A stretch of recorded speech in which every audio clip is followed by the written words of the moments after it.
Welcome to the Leading Conversations podcast, sponsored by the Excel Leadership Network. On each episode, JD Pairing will have conversations with church planting pastors and leaders from around the country. You can learn more about how to connect with Excel at the end of this podcast. Let's join JD now and listen in on this leading conversation. Well, welcome to another episode of Leading Conversations with Excel Leadership Network. Today, we're thrilled, we're excited. We are just so happy to have the stupendous Sean Morgan with us from the Ascent Network. Sean, thanks for being here. Hey, what an unbelievable introduction. I'm not worthy of that, but I'll take what I can get. So yes, JD, thanks for having me. Good. My introductions are not believable, but I believe in myself. So you're in Davis, California right now. What's great about Davis? Well, if you like riding bikes and depending on the type of running you like to do, it is about the flattest city in the USA. I mean, there's not 10 feet of vert in this entire city. So it's a good place to ride a bike. You don't have to get all sweaty. That's it? That's all you got? No, actually, if you go to Davis, all you see is bikes. Yeah, there's something I once heard. I mean, the city says they invented the bike lane. I don't know how you prove that, but I did hear that there are more bikes per capita in the city of Davis than anywhere else in America. Wow. And you got a master's from UC Davis. Yeah, I did. I got an MBA here back in the 90s, actually, right after I graduated undergrad. That's a funny story, actually, because I went, you and I were talking about Colorado Springs. I went to the Air Force Academy, and I am living proof that a very average student can make it into the Air Force Academy, including my test scores. My ACT and SAT scores were atrocious. And one, I don't know, like I'm rarely the smartest person in the room. I have learned I connect the dots on things quickly, but I didn't have the attention span to complete those tests. And I had atrocious scores. But randomly, my senior year of the Air Force Academy, they did a thing where they said the Air Force will pay for you to take the GMAT, which is the test you take in college if you want to go into an MBA program. I don't even know what it stands for. And so I was thinking about it, and they said, oh, by the way, you get out of a day of class. You get excused from a day of class to go take like a 4-hour exam. And I thought, oh, sign me up. So they paid for it, whatever it was, $150 fee back then. And I went and took it. And I just took it. I didn't think about it. I didn't stress about it. But when I got my scores back, they were the best test scores I've ever got in my life. I was something like 95th percentile on it. And it qualified me to get my master's degree really from anywhere in the country, as long as they didn't look at the rest of my grades. And so 2 years later, the Air Force moved me out to Northern California, and I took a look at the school. The business school was a top 20 business school. And I thought, my test scores are going to expire. And if I ever got to take that test again, they will be back into the atrocious category. So I'm diving into school and going to knock this out. So did you go there as part of your Air Force tours? I mean, was that? Well, I was at Travis Air Force Base, which is Northern California, kind of wedged in between San Francisco and Sacramento. And so I was just moments away, just 20 minutes away from UC Davis. So they have what they call at the time a working professional program, where you can do night school and occasional weekend school, but you don't have to quit your day job. And so that's how I did that. Wow. Well, great. Well, congratulations to you on a UC Davis MBA. That's a great accomplishment. Hey, let's back up. Talk about being a kid growing up, and how did you come to Christ? Yeah, well, there's two parts to that story. I grew up in a Christian home, and my parents, without a lot of financial resources, found a way to put us into Christian school. So I had a very church environment growing up, but I never really took it seriously. There were moments maybe, but I never really changed my life around. I would say I was probably pretty lukewarm through my teenage years. And I saw things, I think, as probably really both my kids are going through similar things right now, where I saw things in the church that made me not like the church. And I had this thing in the back of my mind going, why? I believe God is who he says he is, and Jesus is who he says he is. But why would he want such an ugly bride? And so that was enough for me. There were three key things to that. We can talk about it if you want, but that was enough for me just to go, yeah, I'm just going to hit pause on church engagement. Talk about those three things that pushed you away. Yeah, well, the first one was a good friend of mine.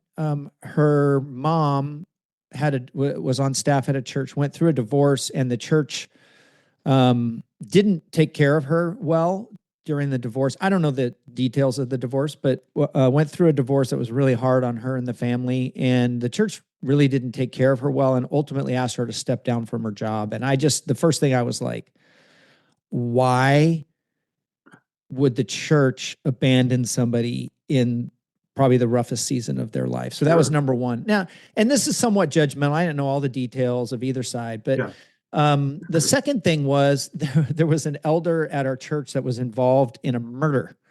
And I thought, oh, and this was somebody who, like, I didn't know this person, and I don't think they were friends with our family, but it was a small enough church of just maybe, well, it was growing fast, but it was probably under 1,000 at the time. And so when you go to church every week, a church that size, you tend to recognize people. And so I was like, I knew this person. I'd sat next to this person. I'd sat behind this person. And I thought, whoa, what is going on? This guy was a leader in our church. And then the third thing that happened was in early years of college, I had a friend that just got in a lot of trouble. And we were both part of a college youth group. And there was a member of the college youth group on the leadership side who was a volunteer leader who was fairly high up in rank in the military. And when my friend got in trouble, and the trouble was all his fault, 100% his fault, but he got to rock bottom sort of in that, and he pleaded with this leader of this youth group. He said, would you be a character reference for me? And the guy said no. And I just thought, man, you've had spiritual influence over this young kid for a couple of years, maybe a year and a half, and you've said nothing. You've invested nothing extra in this person. And he's obviously in this category of, I wouldn't be a character reference for you, which I can actually understand that. I have no problem with that. The problem that I have is that you never did anything prior to this moment to help this person get their life on track. You just let them sit and be in the crowd and those types of things. And so that was enough for me at that point to just go, again, it wasn't a crisis of faith, but it was where I was just like, I think I'm done with organized religion. Wow. So then you're kind of walking away, and then what happened? So that was while I was at the Air Force Academy, and some of that, if I look back at, some of that was me just giving myself permission to, probably I wasn't like really into alcohol or like womanizing or anything like that, but there was a little bit of that wild side of me that when I finally said, I'm just going to hit the pause button on church, or I'm just going to push that away at arm's distance, it did give me a little more freedom to make some bad choices. And so that to me, like, I was solving a little bit of a tension in my spirit, right? The Holy Spirit, part of the job of the Holy Spirit is to convict the lost. And so I did sort of push that away a little bit. But yeah, then I sort of just drifted for a few years, and I focused on my career, started my master's degree. I was a very, very busy person. But then I just had a nudge a couple of years later. And the nudge was, God just said, sort of fish or cut bait, sort of like you have to.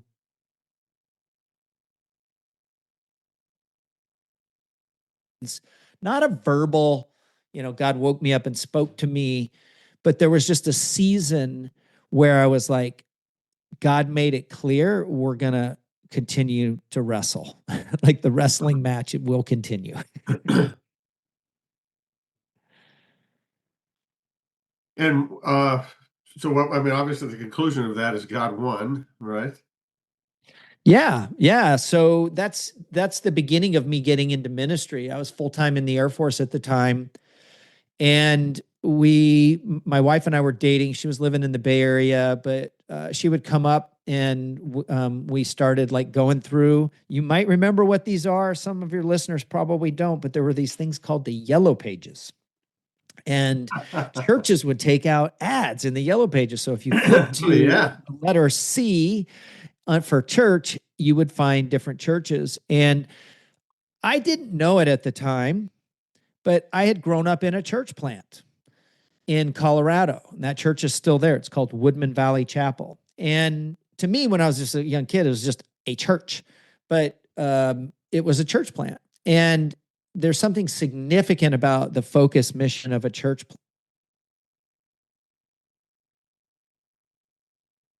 mission. You will not exist next year if you do not reach people and disciple people. Whereas established churches oftentimes think the opposite. We won't exist next year unless we keep our donors happy. So there was something pure about church plants. And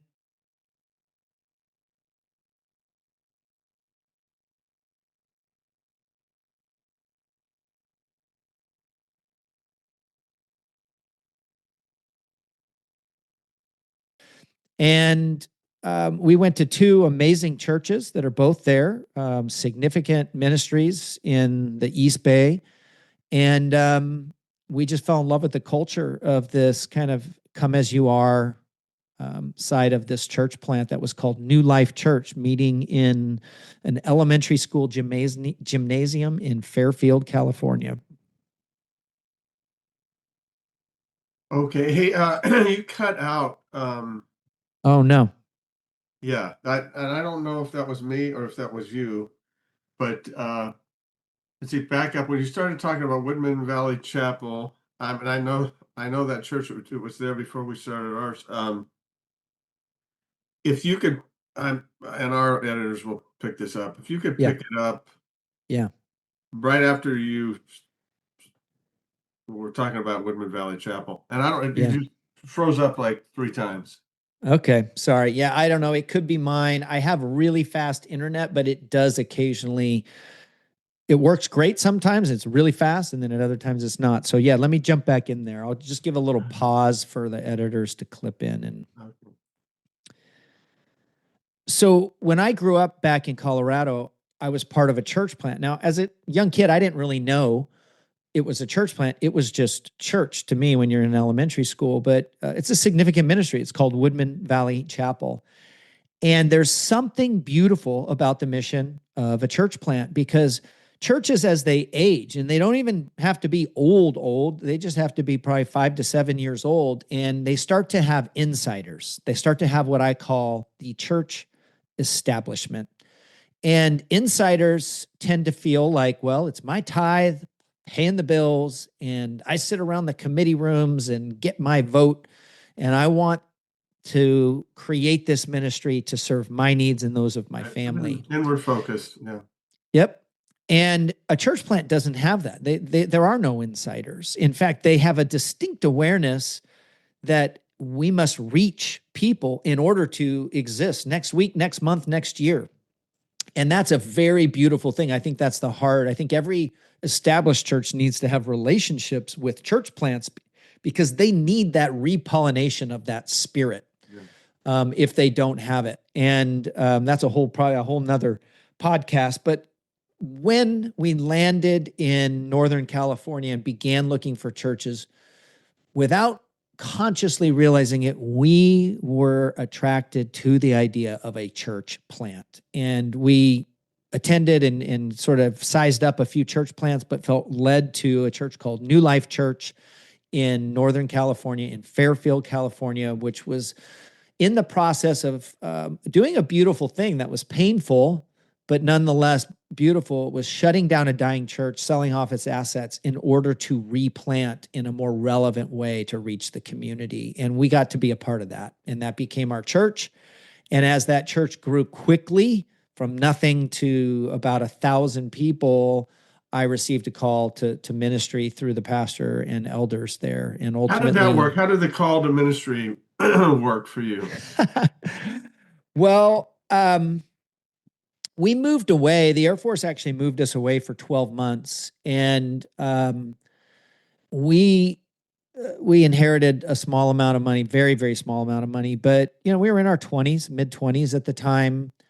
And we just said, let's take a full tithe of this and send it back. Like, regardless of whatever we do with this money here in our local church, where we're living in Texas at the time, let's send a tithe back to the church in California, because again, we were in love with the mission they were on and the culture they had created. And I think that was a significant thing. I mean, if you think about it as a pastor, you don't have very many 26-year-olds that write you a decent sized check when they don't even live in your town. And so I think that when we moved back, which we knew we were coming back after that year away, the pastor just asked me to be more involved in ministry. And there's a great leadership principle here. One of them is that you shouldn't be enamored with people. Certainly shouldn't be enamored with people who are giving, but it might cue you to other things God is doing in their heart as a leader. And so I always tell leaders, Excellent. Don't ever ask for volunteers, not for key positions. Look and see what God is doing and try to read where God has shown you that he is beginning to call and equip somebody into leadership. And it may just be leading a lay leadership initiative. And so the next thing that happened was we went through Saddleback's 40 days of community. They had a 40 days of purpose type thing, but they did a 40 days of community, which is an emphasis on small groups. And at the time we had 7 regular small groups. And I think, I used to know the number, but at the end of a 6-week initiative that I led as a lay leader, so the pastor invited me to oversee that, we had about 70 small groups in the church after 6 weeks, from about 6 or 7 to about 70.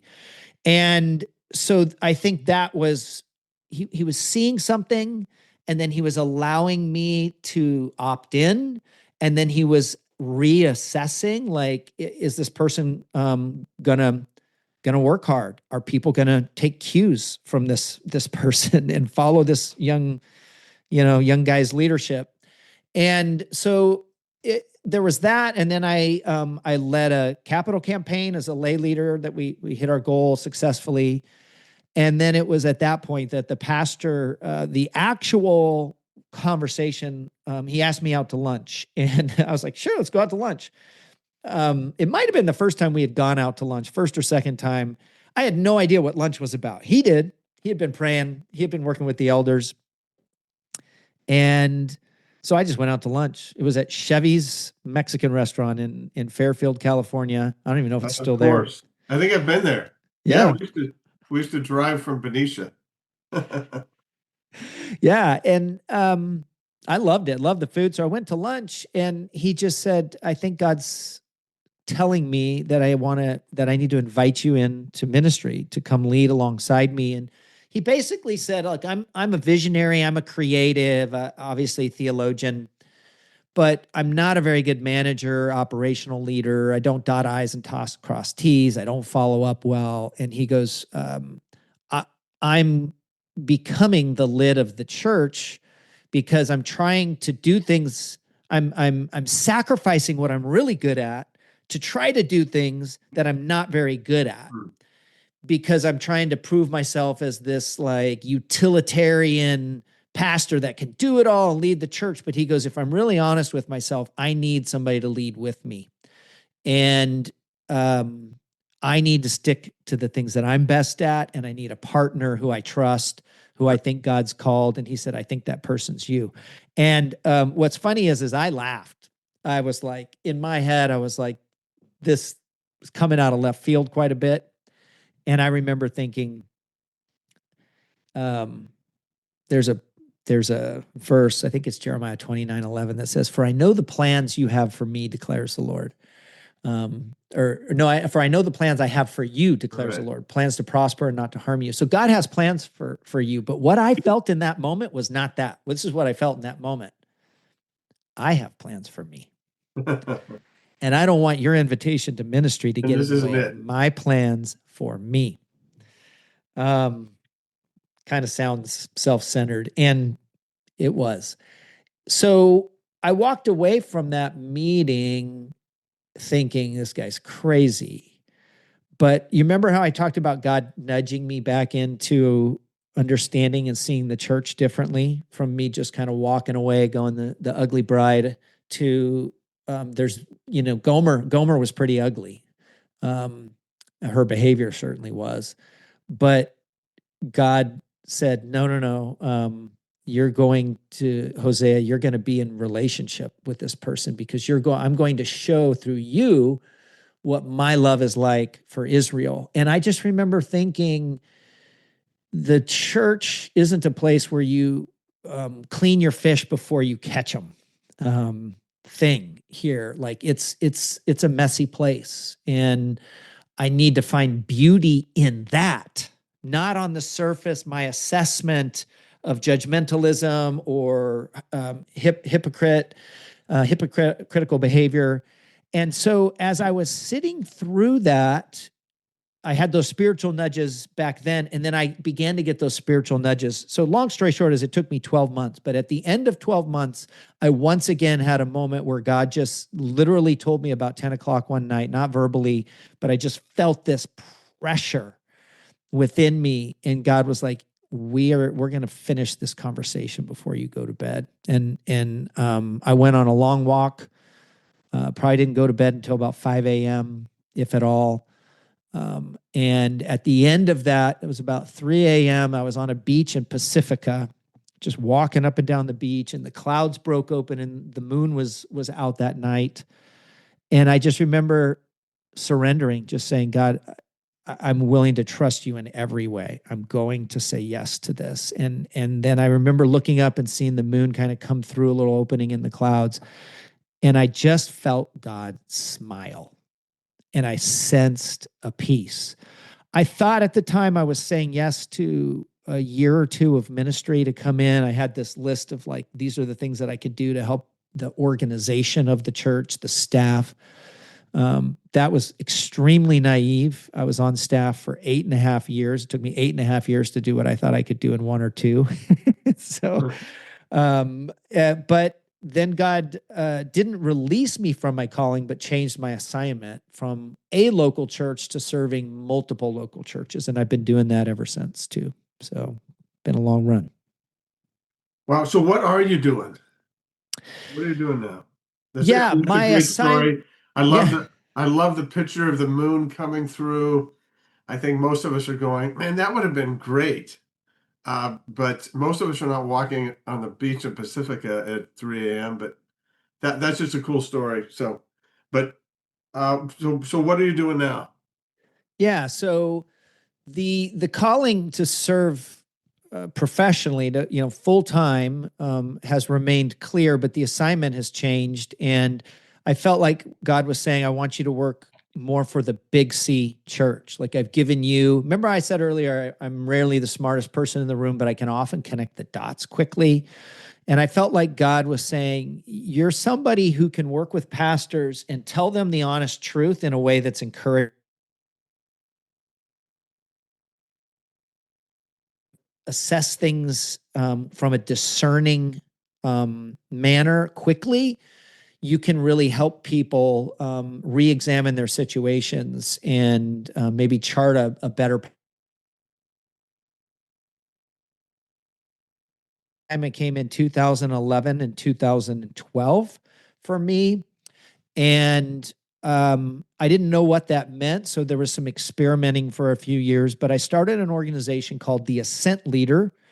And what we do is leadership development for pastors in cohorts, which are relational circles, typically in a living room or a backyard kind of fireplace environment, where we leave the boardroom behind. And that comes with pretentiousness, positions, politics, strategic plans, et cetera, et cetera.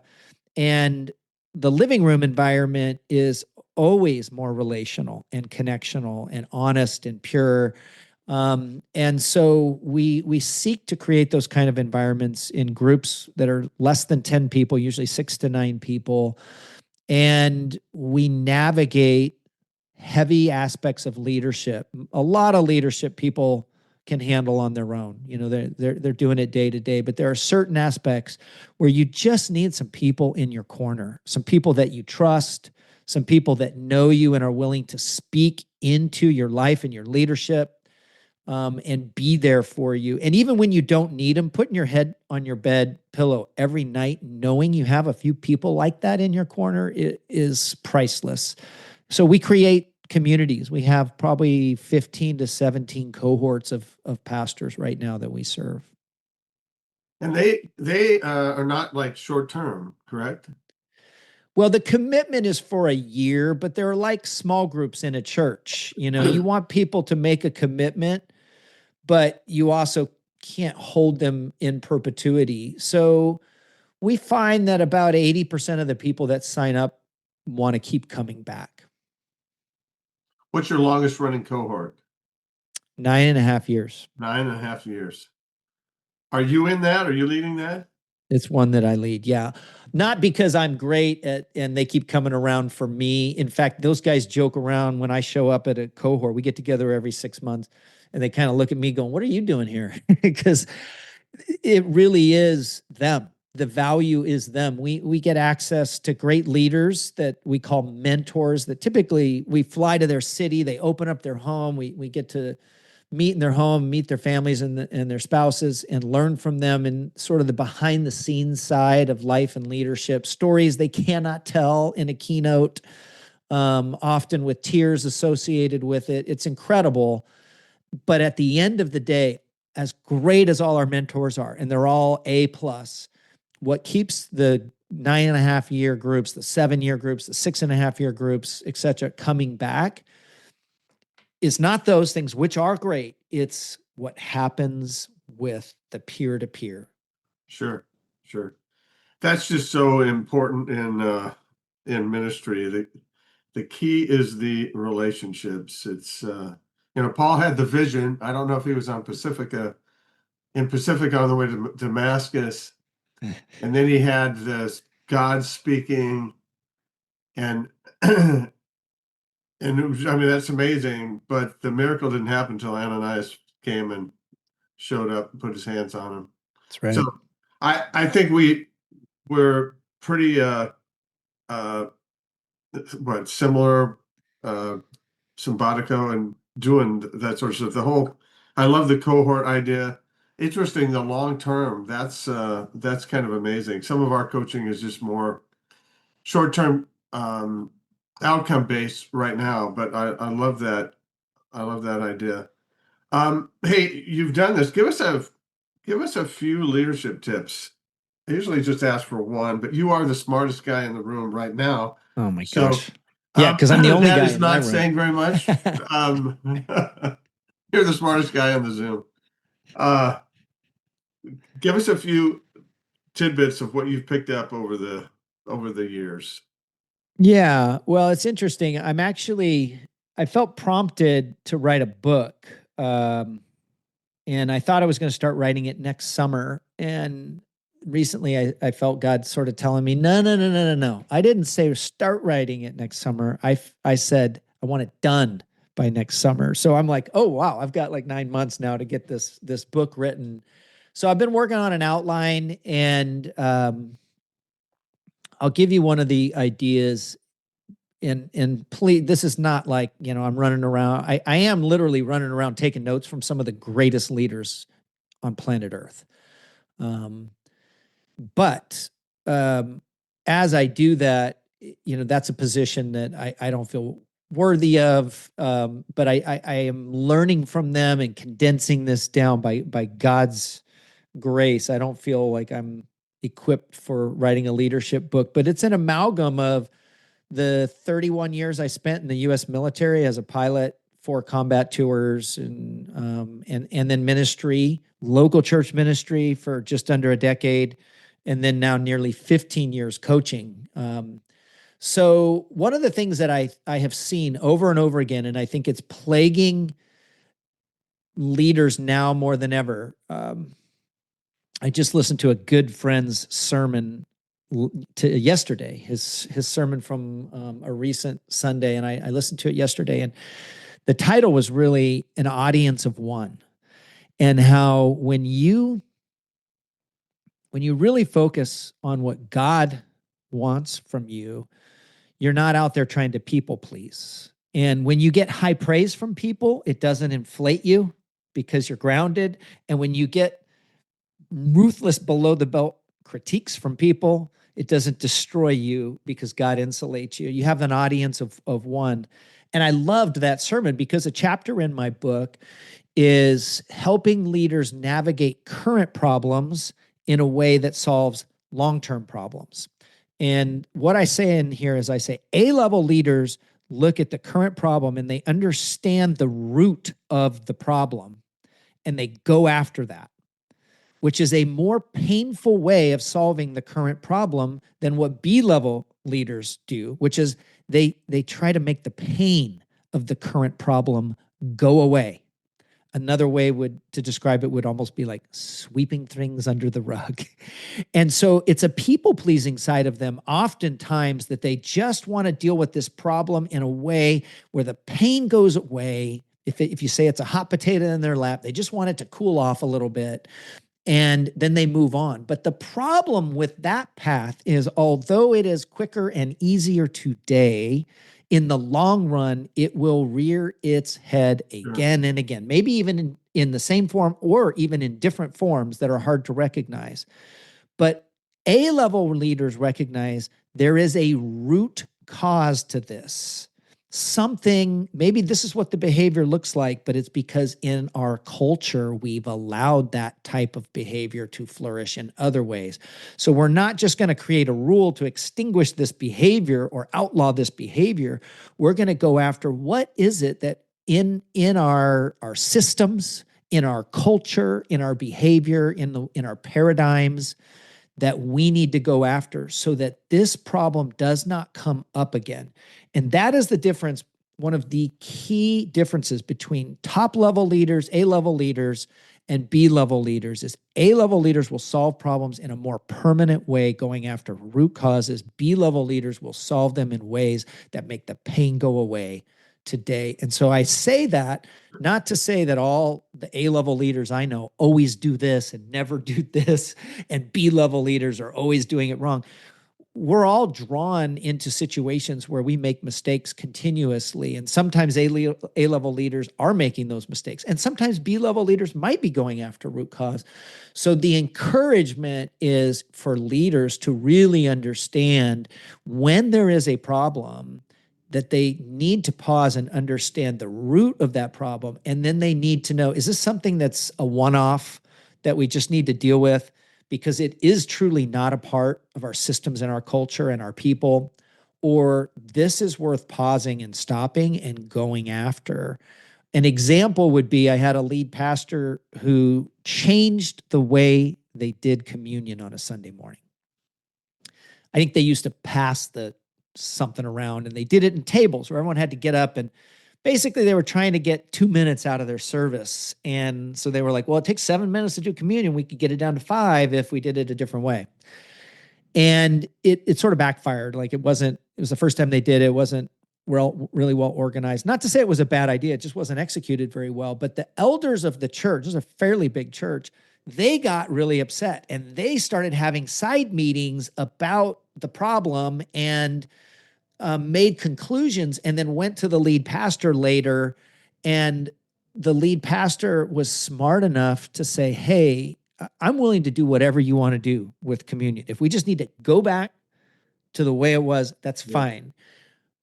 But now we have a bigger problem, is that the way that our elder team solves problems cannot be this dysfunctional. We cannot be having side meetings and trying to make decisions and gather information and make conclusions about things unless we're doing it with a spirit of unity and with a like practical steps that bring unity, not just with the spirit. Sure.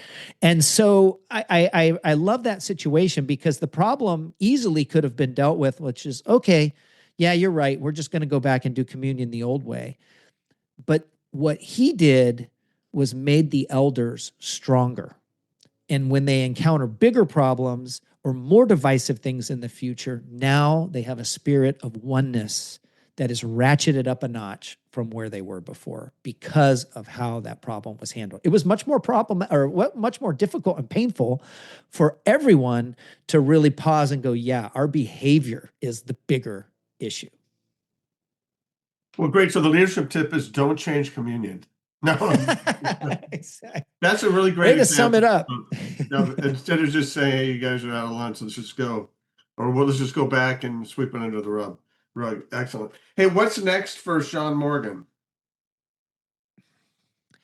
Well, we make changes to our model. We serve three types of leaders right now. We started out serving essentially leaders who were incoming leaders in a succession. So the younger leader involved in a lead pastor succession. But over time, as those leaders kept coming back, they would say to us, I need this for my second chair leader, my executive pastor. Could you do executive pastor groups? So that started happening. And the other way to become a lead pastor, as we've already talked about, and is something that has really drawn you and I together, is you plant. So you can follow someone before you, or you can plant. And many of these churches that we were serving were prioritizing church planting in their missions and outreach strategy.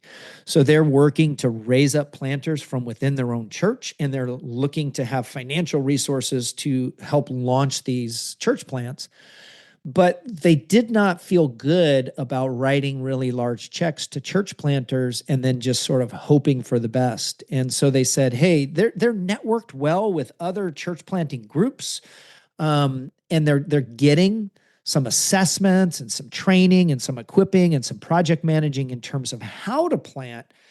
But they came to me, these leaders came to me and said, but once they plant and they are now the lead pastor of a local church, we want them to have a cohort with other leaders like them who can be that essential brotherhood for them of support that we have as succession lead pastors.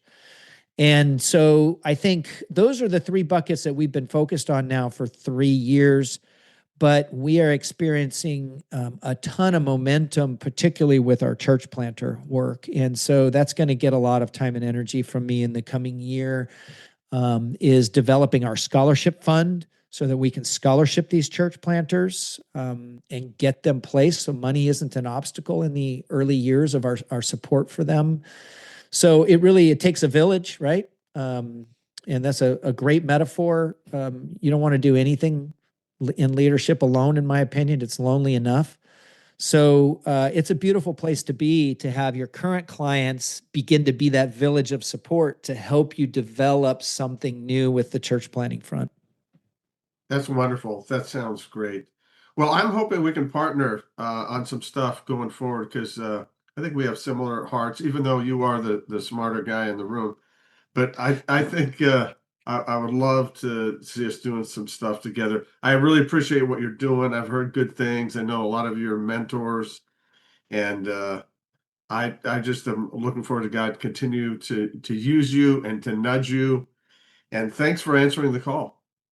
Absolutely. Thanks for having me on. And it's great to get to know you and what you do, JD, which is absolutely inspiring. I'm on your email list. I get your updates and am blown away by your impact. I mean, even just recently, I saw a letter, and I couldn't even count the number of church plants that were in the works, but I started looking at just even like in Havana, Cuba, and I was like, there's like, I don't know. I just started counting those. I was like, there's like 4 just in that one city. And so absolutely inspiring. God is working. It's just fun to be in on what he's doing. So cool.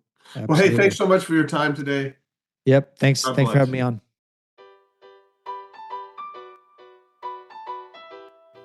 Christian Community Credit Union is America's leader in biblical banking solutions. As a trusted ministry partner of Excel Leadership Network, they are dedicated to serving ministries in all life stages of growth. Whether you're planting a new church or expanding, Christian Community Credit Union will come alongside your ministry to help you grow so you can serve more. They offer low-rate ministry loans as well as products to maximize your ministry's money, including high-interest checking, savings, and CDs. Take the next step and learn more at mycccu.com/excel. That's mycccu.com/excel. Membership eligibility is required. Thanks for joining the Leading Conversations podcast. We hope that you found it both helpful and encouraging. At Excel Leadership Network, our focus is on the church planter rather than the church. If you'd like to find out more about us, visit our webpage at excelnetwork.org. Don't forget to subscribe to this podcast so you don't miss any future episodes. See you next time with another Leading Conversation.